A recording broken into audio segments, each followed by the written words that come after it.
Hello friends, welcome back to the costing method series, जहां हम cost accounting के different method को real example के साथ समझ रहे हैं।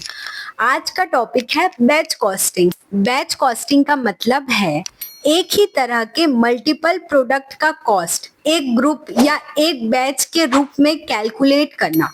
जब एक साथ एक ही डिजाइन या स्पेसिफिकेशन के प्रोडक्ट बनते हैं तो उनका कॉस्ट अलग अलग नहीं, पूरा बैच का टोटल कॉस्ट कैलकुलेट किया जाता है और फिर उससे पर यूनिट कॉस्ट निकाला जाता है। ये मेथड उन बिजनेस के लिए परफेक्ट है जो सेम प्रोडक्ट को एक ही बैच में मैन्युफैक्चर करते हैं। Let's take an example. मान लिया जाता है कि आप एक बिस्किट फैक्ट्री चलाते हैं। आपको एक ऑर्डर मिलता है 500 पैकेट्स ऑफ चॉकलेट बिस्किट का। तो आप क्या करोगे? आप 500 पैकेट्स का प्रोडक्शन एक साथ करोगे, एक ही मटेरियल परचेज करोगे, एक ही प्रोसेस में बनाओगे।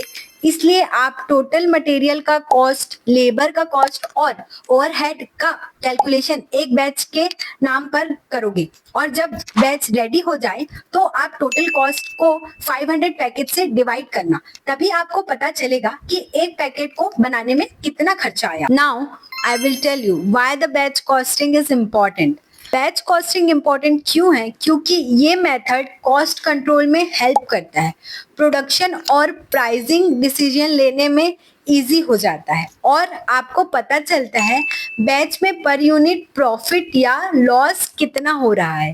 बैच कॉस्टिंग का यूज होता है बिस्किट फैक्ट्रीज में, गारमेंट मैन्युफैक्चरर में, फार्मास्यूटिकल कंपनीज में, पेंट इंडस्ट्री में और प्रिंटिंग यूनिट्स में। तो याद रखिए, जब भी एक साथ एक जैसे प्रोडक्ट बन रहे हो, बैच कॉस्टिंग बेस्ट है। मिलते हैं अगले वीडियो में, तब तक के लिए सब्सक्राइब।